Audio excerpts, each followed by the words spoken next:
Welcome into Duval Daily, presented by GenJag.com. I'm Jordan DeLuga. Thanks so much for being here Wednesday, July 30th. No training camp practice today. We do have 6 practices in the books. We've talked about it every single day. If you want a specific practice recap, you can go back and find it. If you want standouts, you can go back and find that. Right now, we're going to talk about my top questions from Jaguars training camp so far through the first, what is it? It's been about a week, a little over a week and a half, something like that. We will have practice back at Miller Electric Center tomorrow. And then Friday will be the in-stadium scrimmage Friday evening. So fans will get to come out, have a good time in the stadium. And so we're going to go ahead and get into these questions. But first, if you enjoy the content, please like and subscribe. Also comment in the comment section below. That helps out a ton. Let me know what your biggest question is so far from training camp. And don't forget, if you want to support the channel further, you can check out genjag.com/shop, pick up some new Duval gear. We just dropped our Duval football shirt pre-order, so go check it out, genjag.com/shop. Getting into these questions, these are not necessarily in like a specific order. It was just kind of stream of consciousness, what came to my head first. But the first one is probably the biggest one. How much can Travis Hunter really play on both sides? And that has nothing to do with what we've seen in training camp so far. Everything we've seen on both sides has been really impressive. I think there's been a lot of practices where Travis Hunter looked like the Jaguars' best wide receiver. There's been at least one practice where he looked like the Jaguars' best corner as well, right? He has played exceedingly well. He has unbelievable conditioning, energy, endurance, whatever you want to call it. He can bring it constantly. But again, like, just how much does he play on both sides? Where are we at? Because I think when you look at the depth chart on both sides of the ball, is there an option after Travis Hunter at corner? Yeah. I mean, certainly Jarian Jones, right? Okay, so you have Tyson Campbell, starter, Jordan Lewis in the nickel. Jarian Jones is a solid option. I think Buster Brown, if he's able to get back healthy, will also be a solid option. But neither Jarian Jones nor Buster Brown is anywhere close to the level of Travis Hunter.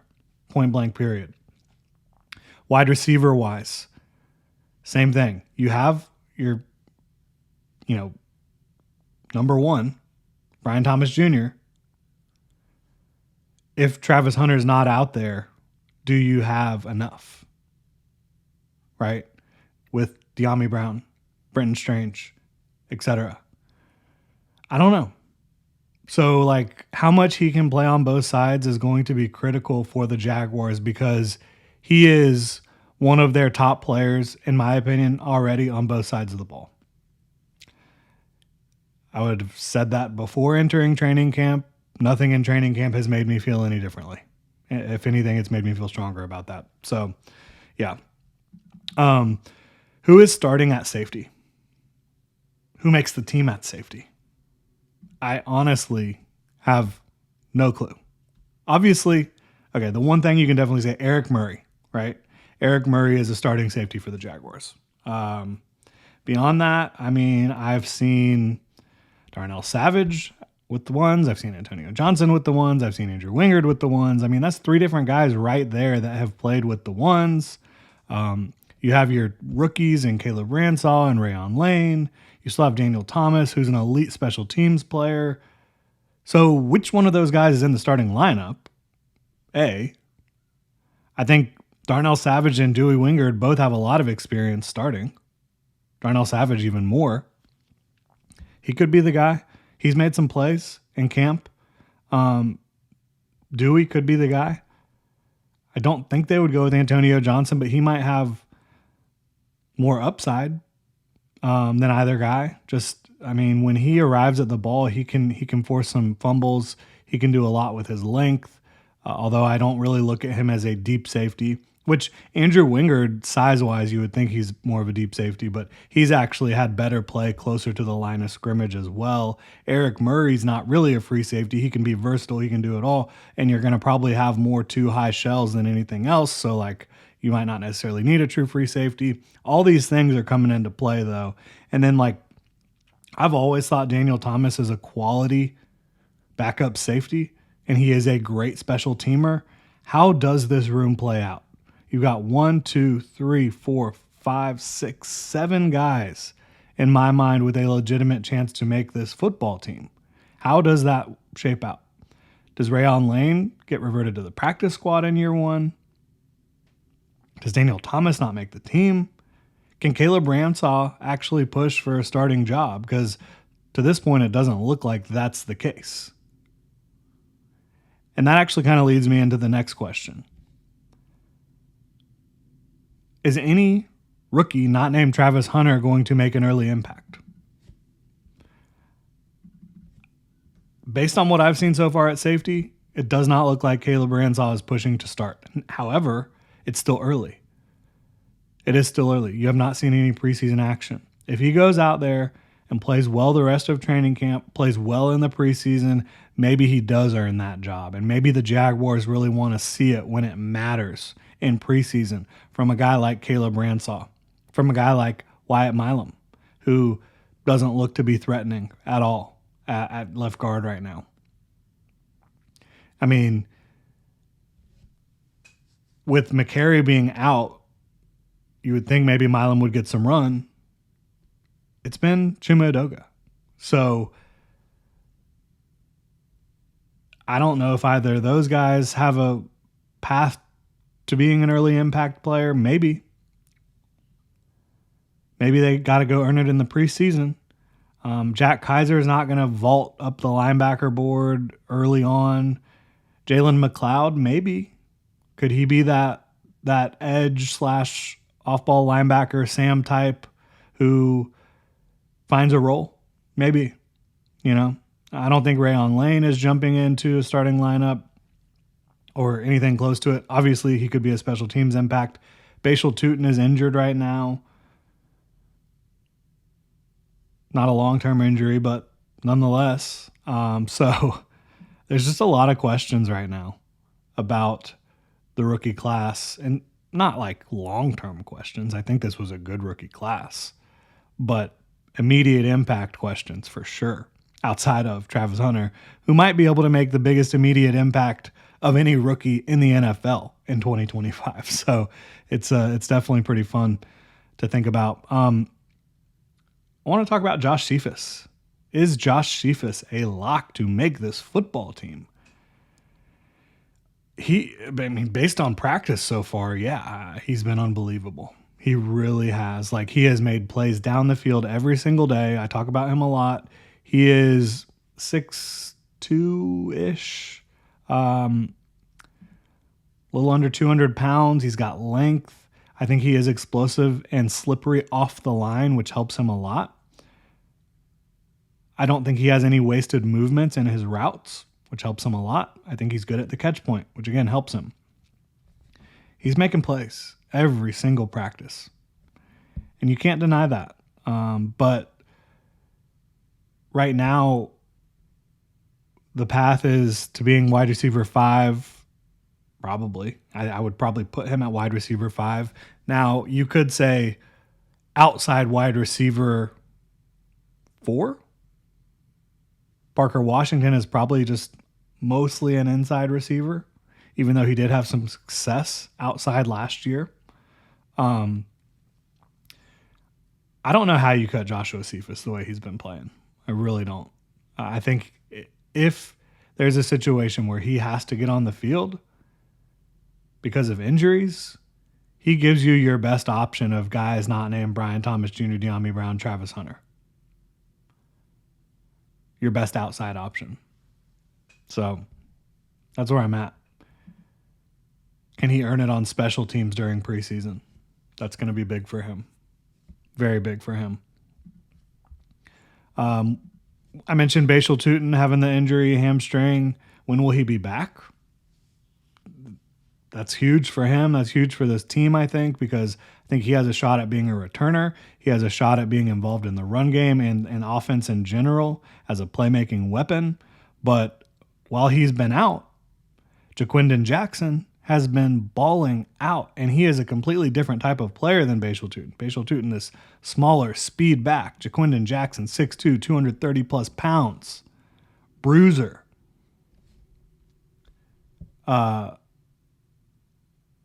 I like him a lot. I mean, he's been impressive as hell in pretty much every phase that he's been asked to contribute in. So, can he actually make the team? Is there a situation where Bashal Tutin has to start the year and miss like the first 4 weeks or anything like that? I don't know. I like Jaquindon Jackson a lot, though. I can tell you that much. Flipping sides of the ball, when will Mason Smith be ready?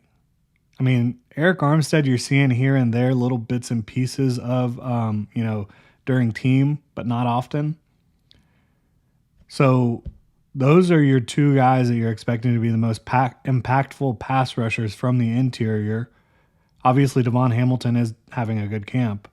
We haven't talked a lot about Devon Hamilton. Josh Hines-Allen, he did not mince words. He said Devon Hamilton's the best nose tackle in the game, emphatically. And you've heard a lot of guys talk highly of him, including defensive coordinator Anthony Campanile. But these are your two guys you're expecting to get in there and really push and create penetration and pass rush on the interior. And you're not seeing any of Mason Smith, very little of Eric Armstead. Obviously, Armstead is a veteran, but coming off a season in which it didn't go very well, you want to get him going early this year, I think.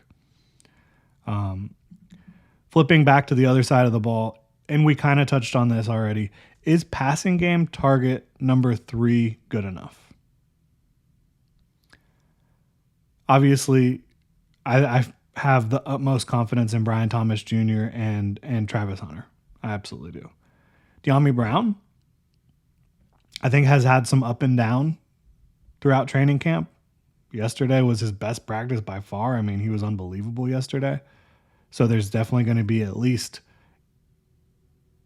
games throughout the season where he's playing like at a higher level than you would expect a wide receiver 3 to play. But I think there's also been moments where you're kind of like, man, would have liked to have seen him convert this play or that play. So there's different levels of play that you've seen from him.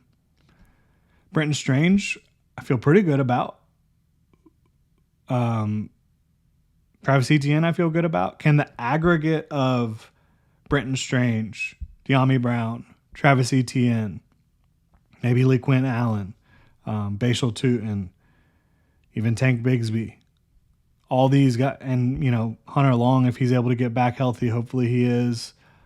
Anybody else at tight end, Parker Washington, Joshua Cephas, can the aggregate of all that be good enough as the third target? And can it be good enough as the second target if Travis Hunter's not in the game? Which, again, we just don't know how much he's not going to be in the game. In college, he did 85% last year on both sides. If he can do that, I feel very good about the Jaguars' offense and defense. Is the offensive line good enough? So I will definitely say I think that Walker Little and Anton Harrison have had their troubles with Josh Hines-Allen and Trayvon Walker, which everyone's going to have trouble with those guys for the most part. At this point, I think Trayvon Walker is entering a season in which he's going to put everything together. And I think that Josh Hines-Allen has had it all put together for a long time. They both look really good. There's good pass rushers throughout the league, throughout the Jaguars' schedule on the edge. I mean, just look at the Houston Texans. So Anton and Walker, they might have some games where they struggle a bit. I think they're going to be pretty good. Is the interior of the offensive line good enough? I think they're good enough to improve the run game. Are they good enough in a big spot against Chris Jones, Jeffrey Simmons, DeForest Buckner, against the games that the Houston Texans play up front and pass pro to win big games and have good, solid drives and big moments? That's really my question about the offensive line. What do I not have questions about right now? An improved run game.